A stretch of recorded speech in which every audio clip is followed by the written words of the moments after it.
네, 안녕하세요. 오늘 저널 미팅 발표를 맡은 박성훈입니다.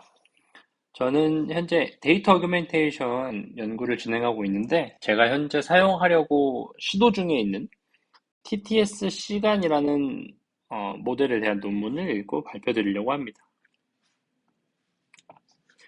이 논문은 정식으로 퍼블리시된 건 아니어서, 아카이브에 올라온 거고요. 정식으로 퍼블리시된 건 아니어서 임팩트 팩터나 이런 건 없고, 지난 6월에 아카이브에 올라왔습니다. 제가 이 논문을 이제 발표하게 된 이유는 제가 코드가 함께 공개된 타임 시리즈 대상으로 데이터 어그멘테이션 한 논문들을 찾아봤을 때 많이 없었더라고요. 특히 이 바이오 시그널에 대해서. 근데 이제 이게 거의 제일 최근에 나온 타임 시리즈 바이오 시그널에 대한 데이터 어그멘테이션 논문이어서 요거를 적용하려고 하면서 한번 읽어봤습니다. 먼저 인트로인데요. 어, 컨벤셔널한 그런 딥러닝 기술들, 특히 이 이미지와 텍스트에 대한 것들이 이제 많이 시도가 되었는데, 이런 데이터들의 특징은 인터넷에서 굉장히 쉽게 구할 수 있는 데이터라는 특징이 있습니다. 근데 그에 반해서 우리가 이제 주로 다루는 바이오 시그널, 아니면 뭐 피지올로지컬 시그널, 이런 거에 대해서는 일단 첫 번째로 수집하기가 힘들고요. 그 다음에 보통 이제 사람 대상으로 우리가 실험을 진행하게 해야 하기 때문에 이제 수집하는데도 더 어렵기도 하고, 특히 이 프라이버시 이슈가 있기 때문에 데이터를 공유하는 것도 좀 어렵습니다. 근데 이런 점에서 이제 간을 통해서 데이터를 만들게 되면 뭐 수집하는 것도 아니니까 이제 더 쉽게 만들 수 있을 거고요. 그리고 이제 실제 사람의 데이터가 아니기 때문에 프라이버시 이슈에서도 자유로울 수 있다는 그런 장점들이 있습니다.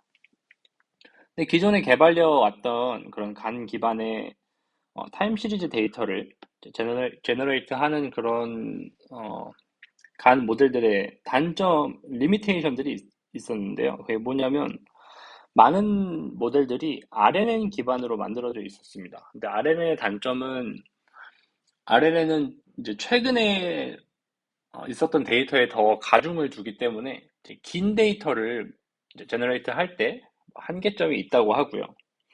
그 다음에 이 사람들이 이제 이전 논문에서 TTS 간이라는 저희가 지금 이제 이 논문에서 이야기할 모델의 이름은 TTS C간이고요. C. 이전에 TTS 간이라는 거를 냈는데 이 모델의 문제점은 각 클래스에 대해서 모델을 하나씩 이제 만들어야 되는 그런 문제점이 있었어요. 그래서 이 논문에서는 이 저자들이 이 점까지 이제 해결을 해서 만들었다라고 이제 이야기를 하고 있습니다. 그래서 지금 이 저자들이 얘기한 TTS 시간은 두 가지의 특징을 들 수가 있겠는데요. 첫 번째로 트랜스포머 기반으로 이제 만들었고요. 두 번째로 컨디셔널 간, 줄여서 시간이라고 부르겠습니다. 이 시간을 또 적용해서 모델 이제 클래스별로 모델을 따로 만들어야 되는 일 없게 이제 만들었다는 게 장점이 될 수 있겠습니다. 그래서 모델 아키텍처에 대해서 설명을 드릴 건데요. 먼저 이거에 앞서서 제가 지난번에 말씀드렸던 요 간 모델에 대해서 한 번만 더 복귀하고 들어가도록 하겠습니다.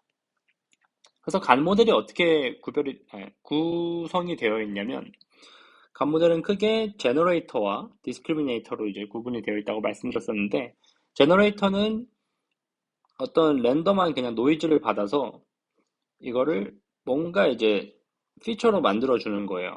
그래서 이게 이제 보통 페이크 데이터라고 이야기를 하고요. 그 다음에 이 디스크리미네이터의 역할은 여기 방금 제너레이터가 만든 페이크 데이터와 그 다음에 실제 리얼 데이터를 가지고 이걸 받아서 어떤 게 페이크고 어떤 게 리얼인지를 구별하는 겁니다. 그래서 이 둘이 서로 이제 어, 서로 내가 더 잘할 거야, 내가 더 잘할 거야 하면서 서로 성능을 향상시켜 가는 과정에서 이제 둘 다 굉장히 좋은 성능을 결국 이제 제너레이터가 굉장히 좋은 성능을 얻게 된다라는 게 이제 핵심이 되는 거고요. 이 사람들이 이전에 제시했던 TTS 간은 어떻게 생겼었냐면, 먼저 제너레이터를 봤을 때 똑같이 노이즈 인풋을 받습니다. 노이즈 인풋을 받고 이거를 리니어 트랜스폼 시켜요. 이게 뭔 소리냐면 이 데이터를 일자로 만들어줍니다. 데이터를 일자로 만들어주고 그 다음에 포지셔널 포지셔널 임베딩이라는 게 나오는데, 요거는 이제 데이터가 우리가 갖고 있는 데이터가 채널이 있고, 그 다음에 이제 타임 스텝이 있잖아요. 이제 타임 시리즈 데이터니까. 그래서 여기에 대해서 이거를 여러 개의 패치로 잘라주는 거예요. 그래서 트랜스포머에는 이제 뭐 이렇게 패치로 나눠주는 이런 이제 여러 개의 뭐 패치가 필요하다고 해요. 뭐 저도 잘은 모르는데, 그래서 어쨌든 이런 걸 이제 나눠주는 작업을 합니다. 이후에 이제 두 개의 개별 레이어에 지금 들어가게 되는데, 각각의 레이어에는 동일하게 먼저 레이어의 노멀라이제이션을 하고 그 다음에 드랍 아웃을 적용해 줍니다. 똑같이. 그 중간에 들어있는 게 다른 건데, 멀티헤드 어텐션이라고 하는 어텐션이 이제 들어가고요. 첫 번째 레이어에는. 두 번째 레이어는 그냥 피드포워드 레이어가 들어가게 됩니다. 그리고 여기에 이런 리시듀얼 경로를 둬서 뭐 요걸로 또 어떤 성능 향상을 이제 만들었다고 해요. 그래서 이거를 총 N번 반복을 합니다. 이 논문에서는 3번 반복을 했고요.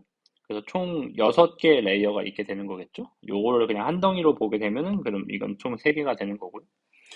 어쨌든 요걸 만든 다음에 이제 결과물을 가지고 어, 컨볼루션을 한번 적용을 해서 채널 리덕션을 시켜줍니다. 왜냐면 그 전에 이제 차원이 지금 히든 레이어에서 나오는 채널 개수로 되어 있기 때문에 실제 우리가 갖고 있는 타임 시리즈의 채널로 이제 리덕션 시켜주는 작업을 함으로써 최종적으로 우리가 합성된 데이터를, 그러니까 페이크 데이터죠. 생성된 데이터를 이제 새로 아티피셜하게 만들어주게 됩니다. 이게 제너레이터였고, 디스크리미네이터는 이제 요거랑 똑같이 적용돼요. 이제 똑같이 적용되는데 데이터가 들어가는 순서만 바뀌게 되는데요. 어, 생성된 데이터냐 아니면 리얼 데이터냐 요거를 가지고 똑같이 포지셔널 인코딩 진행해주고, 그 다음에 방금 말씀드렸던 그 네트워크를 똑같이 적용을 해주고, 그 다음에 마지막으로 이게 방금 리얼이었냐 아니면 신서틱 시그널이었냐 요거를 이제 결정을 해주게 됩니다. 그래서 이런 구성으로 이루어져 있었고, 이 사람들이 이전 이 TTS 간이라는 이 논문에서 제안했던 게 뭐 크게 새로운 컨셉은 아닌 것 같은데, 타임 시리즈 데이터를 어떤 이미지 형태로 본다는 거예요, 이렇게. 그래서 총 3차원의 데이터로 봐서 채널 C 곱하기 H 곱하기 그 다음에 W 나누기 N의 데이터로 본다는 건데, C는 여기서 채널이고요. H는 원래 이미지에서는 하이트를 나타내는데 여기서 그냥 1로 가지고 가고요. W는 여기서 타임 스탬프, 그 다음에 N은 패치 사이즈입니다. 그래서 타임 스탬프를 패치 사이즈로 나눈 만큼의 차원이 되는 거죠. 그래서 이런 형태의 이미지로 보아서 처리를 한다라는 게 이전 논문의 기본 컨셉이었습니다. 여기에 지금 논문에서 이제 이 사람들이 추가하는 게 시간, 이제 컨디셔널 간을 추가를 하게 되는 건데, 컨디셔널 간이라는 건 어, 지난번에도 이제 한번 말씀을 드렸었지만, 원래의 간에는 제너레이터에 있어서 이렇게 노이즈 Z만 들어가게 됩니다. 똑같이 디스크리미네이터에도 이 제너레이터의 생성 결과물인 페이크 그리고 리얼만 원래 들어가게 되는데, 이 컨디셔널 간이 뭐냐면 결국 내가 어떤 클래스에 해당하는 데이터를 생성할지 모델에 말을 해주는 거예요.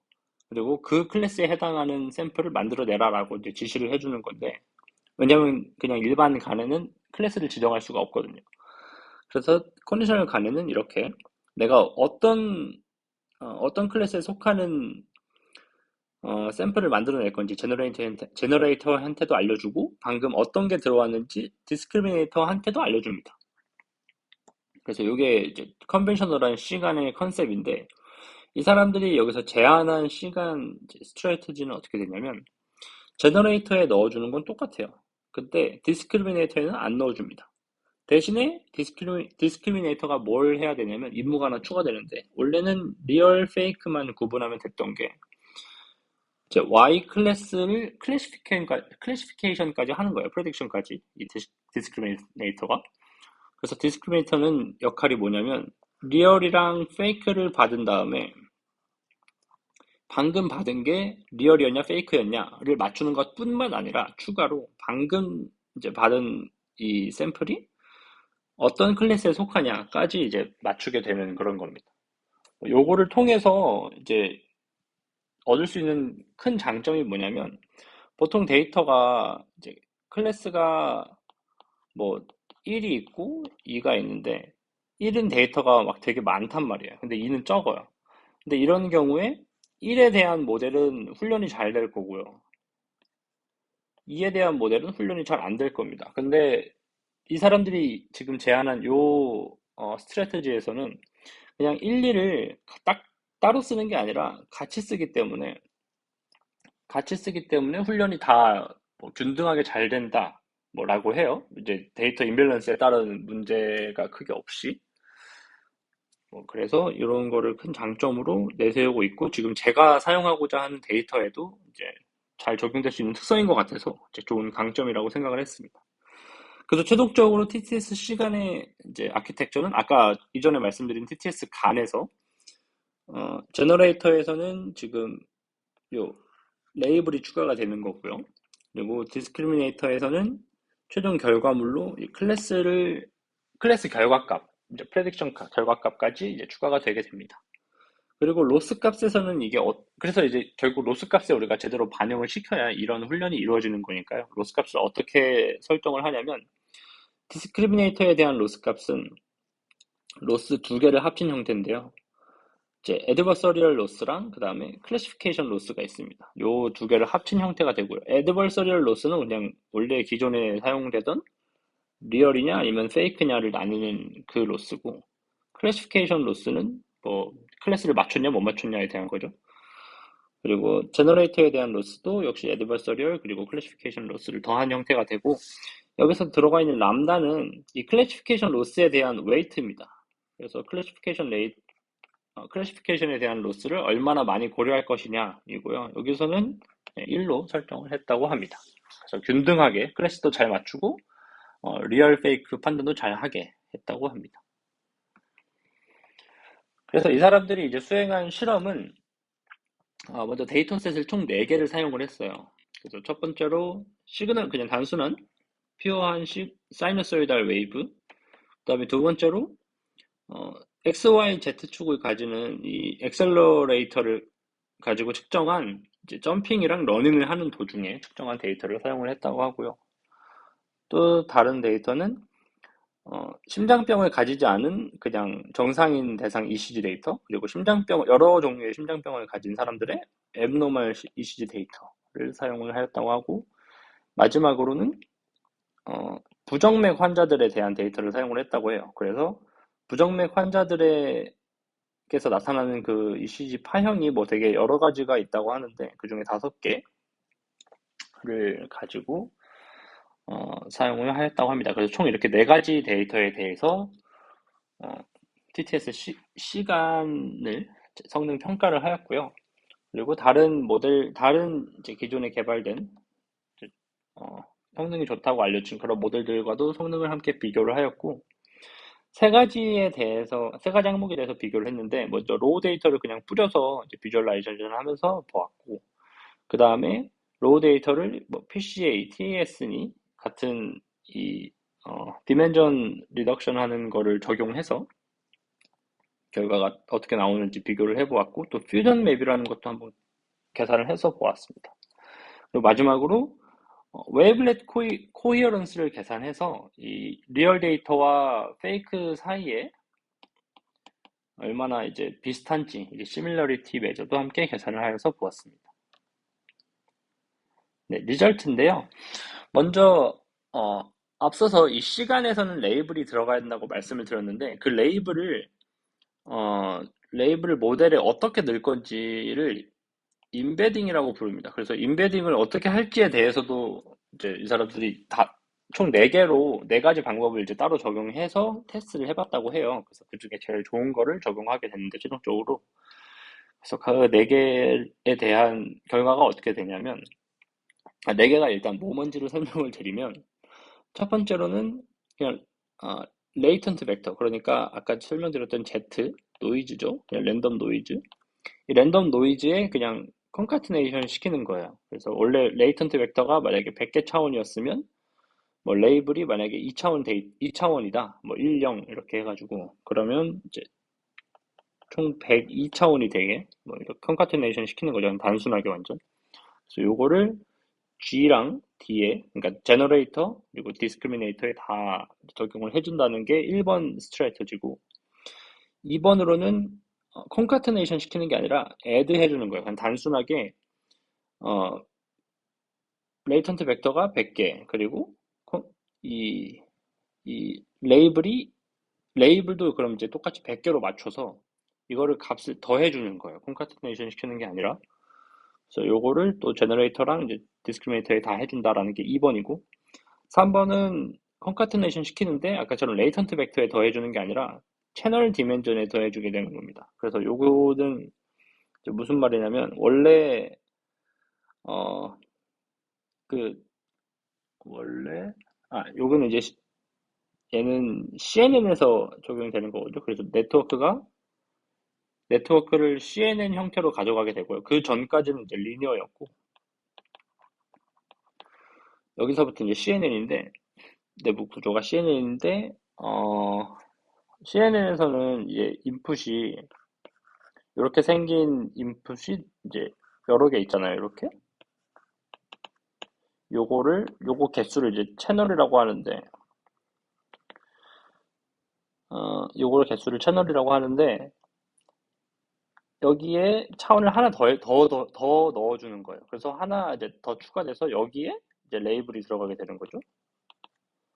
그래서 요렇게 해주는 게 이제 3번 스트래터지고 4번이 이제 이 사람들이 이제 제안하고 실제 사용하게 된 스트래터지인데 아까 앞에서 말씀드렸던 것처럼 D에 안 넣고 G에만 이 레이블 값을 넣었다고 했잖아요. 그래서 앞서 1, 2, 3번에는 다 제너레이터, 디스크리미네이터에 대해서 다 레이블 값을 넣어줬는데 여기에서는 이제 G에만 넣어주는 걸로 하였다라는 게 이제 4번 컨셉입니다. 그래서 그래서 3번처럼 똑같이 CNN에 컨카테네이션 시키되 제너레이터만 해줬다라는 게 그거고 이거를 1, 2, 3, 4 중에 어떤 게 성능이 제일 좋냐를 평가해보기 위해서 요거를 어, 이거를 이제 타임 시리즈 데이터에 대한 결과값으로 평가하기 어려우니까 왜냐면 눈으로 봐서 뭐가 더 잘 됐다 안 됐다를 평가하기 좀 애매하잖아요. 그래서 엠리스트라고 하는 되게 유명한 데이터셋이 있는데 되게 샘플로도 많이 쓰이는 데이터셋이 있는데 이제 이미지를 가지고 테스트를 했다고 해요. 그래서 이거를 1차원으로 이렇게 플래튼 시켜서 했다고 하고 요 메뉴에 있는 게 요 A에 있는 게 실제 데이터셋이고요. 그 다음에 B부터 E가 각 스트래티지에 따른 결과값인데 지금 보시면 뭐 이 사람들이 이제 이야기하기로 스트래티지 4가 제일 잘 됐다라고 이제 이야기를 하면서 4를 그래서 쓴다라고 이야기를 하고 있습니다.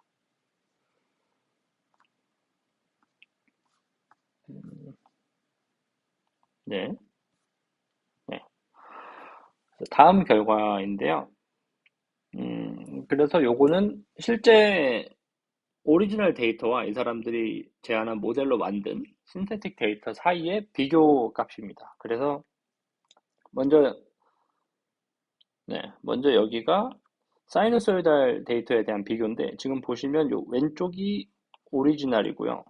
요 오른쪽이 신테틱 데이터입니다.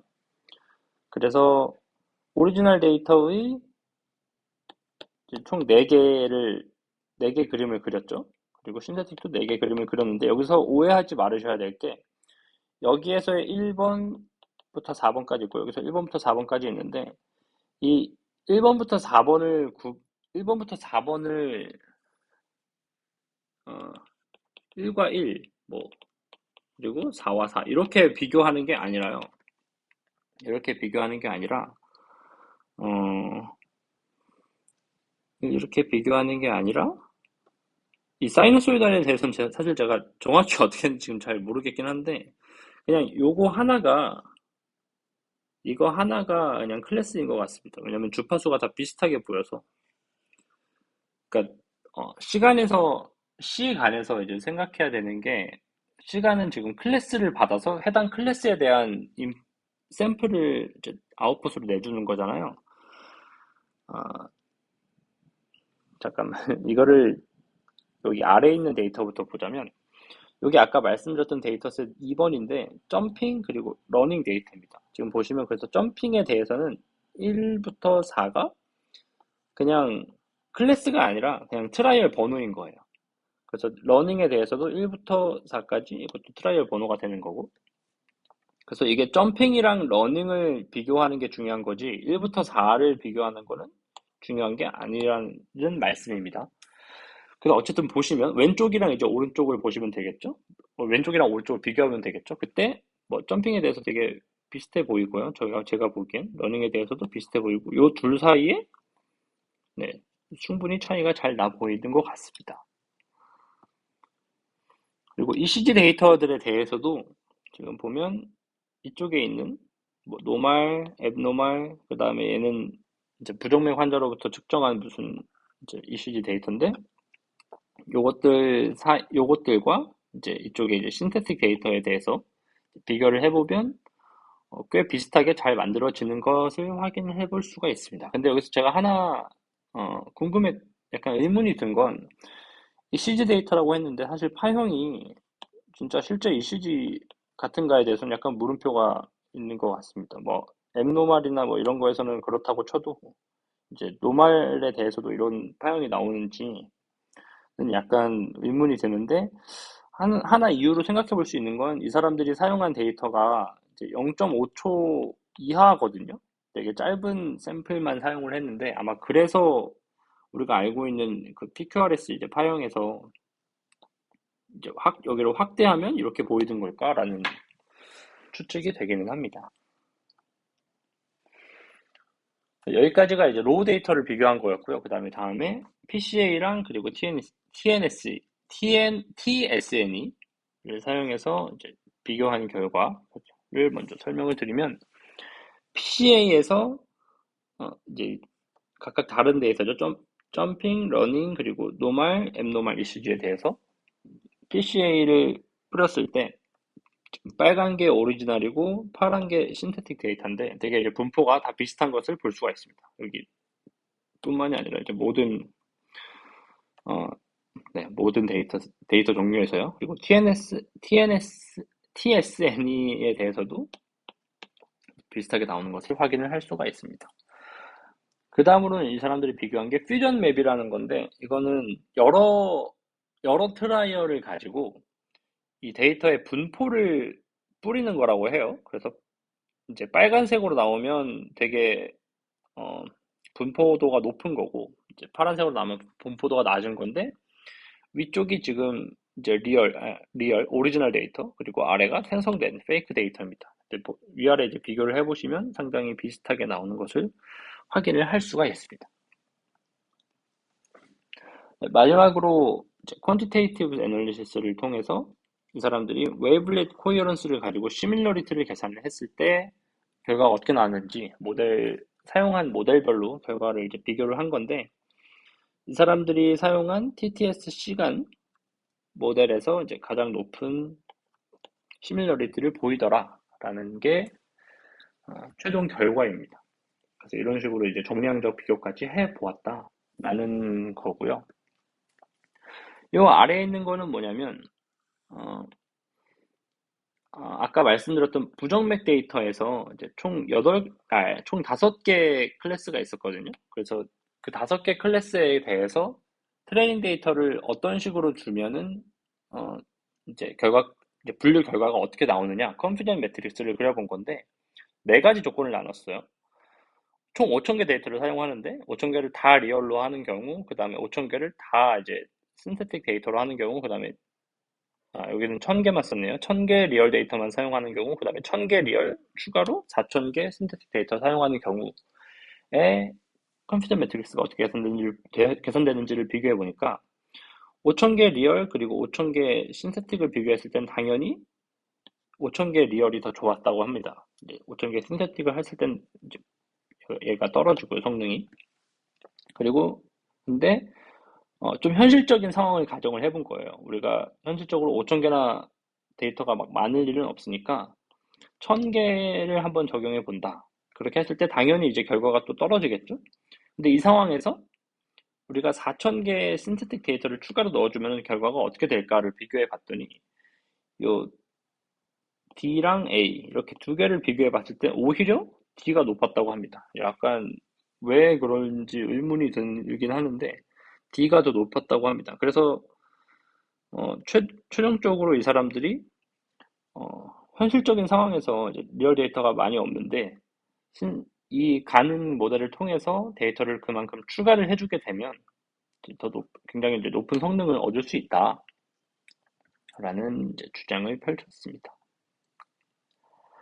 그래서 마지막 논문에 이제 디스커션 그리고 제가 스스로 생각해본 뭐 비판점들이 있는데요. 먼저 디스커션 내용은 사실 되게 짧아서 크게 말씀드릴 게 없을 것 같은데 이제 퍼더 스터디가 필요한데 총 세 가지 주제에 대해서 필요할 것 같다라고 하면서 첫 번째로 어 이제 만들어진 데이터의 경우 훨씬 더 노이지했다. 이제 실제 데이터보다 노이지한 문제가 있어서 이거를 좀 더 이제 파볼 수 있을 것 같다라고 이야기를 하고 있고요.